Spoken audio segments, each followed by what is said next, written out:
Hey, it's Friday, so let's do a Fast Tech Friday review. This time it's the iX5S from iScooter. Welcome back, I'm Tony, and sometimes on Friday I like to do Fast Tech Friday reviews. I'm a bit of a geek. And Fast Tech Friday usually means the video is going to be fast. It's going to be a nice short video. Today's going to be a little bit longer, but it is fast. Well, it's something fast anyways from iScooter. The iX5S is sort of your commuter scooter on steroids. This scooter is big in stature. It's one of the larger form scooters, definitely for adults. And it looks like the more expensive ones that are $2,000, $3,000 with the dual motors and everything. This is only one motor, but it is 1,000 watts. It has 4 speeds, and we're going to demo those in the ride and talk. Because this is sort of a commuter scooter, they do have a lot of safety features on here. It's got 2 front lights that are super bright. It's got a rear/brake light. Yeah, when you squeeze the caliper, it'll light up. It also has ambient side lights for visibility. It has an electronic braking system with dual disc brakes, 11-inch knobby off-road style pneumatic tires, dual front shocks and a single rear spring shock, a high-capacity 48-volt 15-amp-hour battery, a claimed 30 to 40-mile range on a single charge.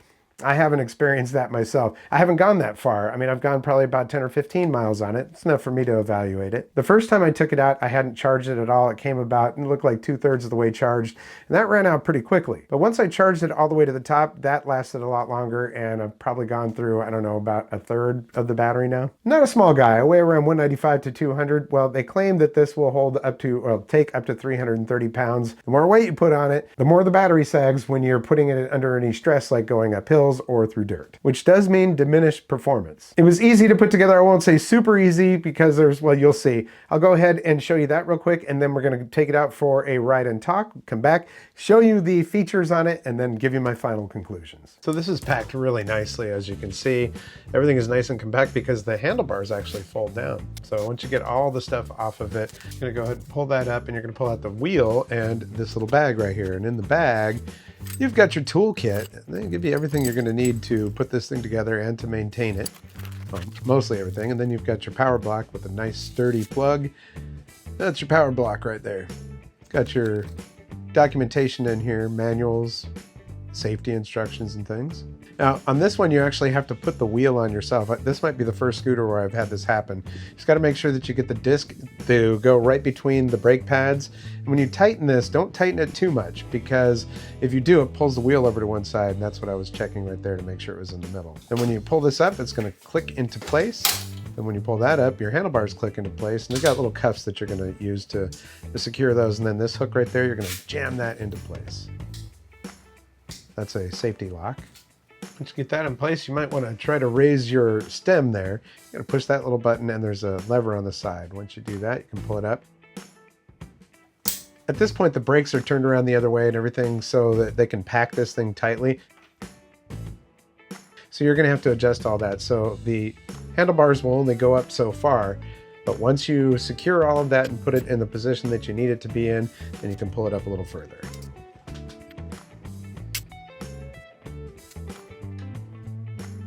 Also, don't forget you get this nice bag. I don't like to put them on the front of my scooters. I don't need them. But, you know, even if you don't put it on there, it's nice to keep this so you can put all of your other stuff in there, the tools, the charger, and your manuals and everything else all in one central place. All right, let's go ahead and check it out. So we're on the lowest speed right now, which is 1. All right, they actually have it set to miles per hour. Okay. Got 10 miles per hour on that speed. A lot of pickup on that speed. This is the second speed right here.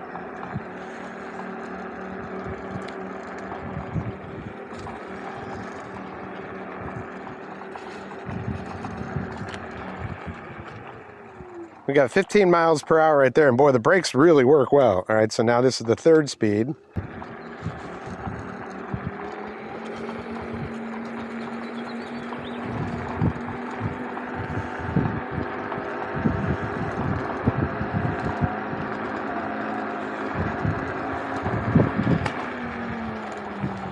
And yeah, that's what it topped out as, 22 miles per hour. Okay, we're gonna go ahead and try 4th speed again with the full battery.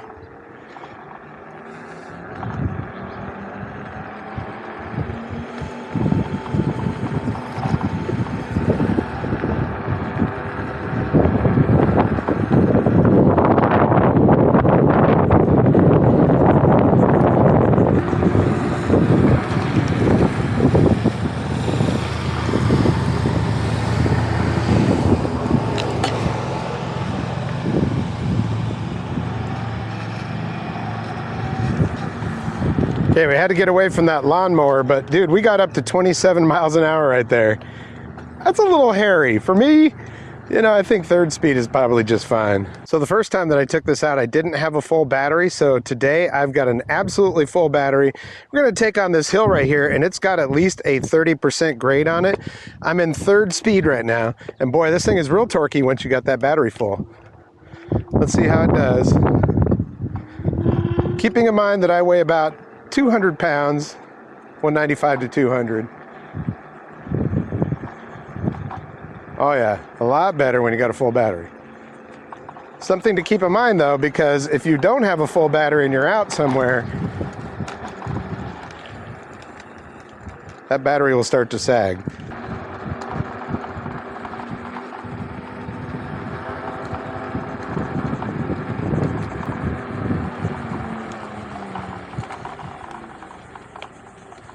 Now, of course, you do have front and back brakes on here, and they work really well. Disc brakes. All right, we're gonna go ahead and go in here. I've got it on 4 speed, but you don't have to go full throttle, you know what I mean? You just kind of feather that throttle.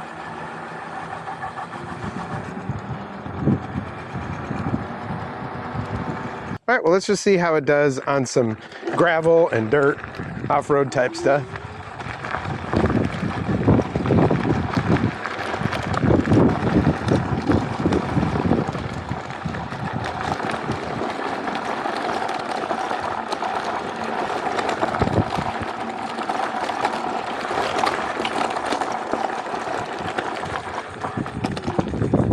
Yep, so if your commute includes any of that, you're probably gonna be just fine. Now this does have a automatic cruise control built into it, so if you've been holding the throttle for more than, I don't know, 20, 30 seconds, it locks on to whatever speed you were going, so you gotta keep in mind that that's going to do that. And you'll have to use your brakes in order to turn off the cruise control once that's going. See, like right now.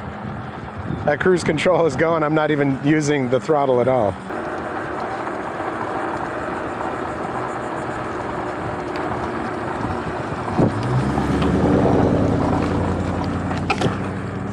Nice. I just took that speed bump going about 23 miles per hour, I think it was. And we got up to around 27 miles per hour down that hill.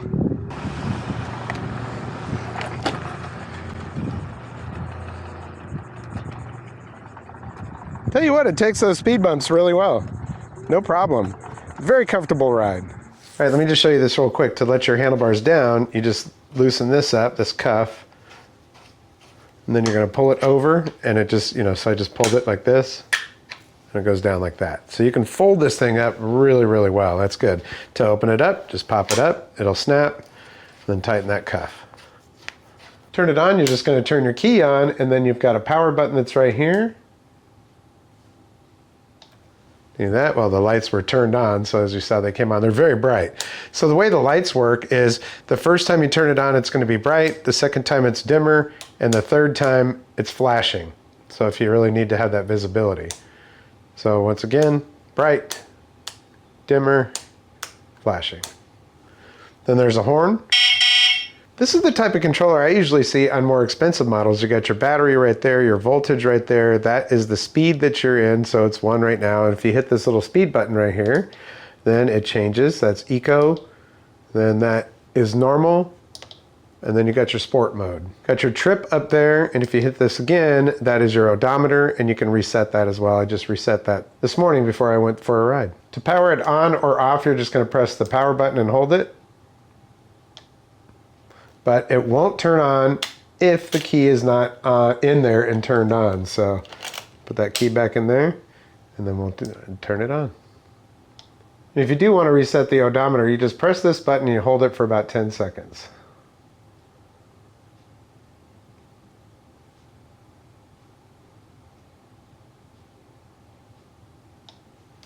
There we go. And then last, if you want to turn on your side lights, you're just going to want to hit this button twice very fast. Same thing if you want to turn them off. And if you turn your headlights on, well, you've got a tail light, and when you hit your brakes, you get that. And then if the lights are off, you still get your brakes. So there we go. It's priced at $699, which is pretty darn good. And there's actually a coupon right now that takes it down to $629. That's great. So if you're looking for something with this bigger form factor with the key and everything else that, you know, comes with this thing, it's got a lot of different features. $699 is a good price. $629 is an even better price. And Amazon Prime Day is coming up, so who knows? I mean, it could be a little bit less than that. That's probably what the price will be on Amazon Prime Day too. For this form factor, you're usually going to pay quite a bit more for all the shocks and, you know, the larger frame and all that. But those usually come with dual motors, and that's very helpful when you're going up hills because it's not just pushing you, it's pushing and pulling. It's kind of like having a four-wheel drive. You know what I mean? It's only two wheels though. But if you're looking for something for commuting and it's not always, you know, on paved streets and stuff like that, this might be one to look at, especially if you need something with the key and all of that. So that is the iScooter iX5S. And I just want to thank you so much for your support here on the channel. Likes, comments, shares, subscriptions, always very important to my channel. So if you like what you see, give that thumbs up. If you haven't subscribed yet, well, go ahead and hit that subscribe button. You'll also find a notification bell down there. If you click that, well, you get notifications when I upload new videos. All right, this wasn't exactly as fast as I like my Fast Tech Fridays to go, but it is fast tech. So that's going to do it for this episode. We'll catch you next time on the Vapor Trail channel.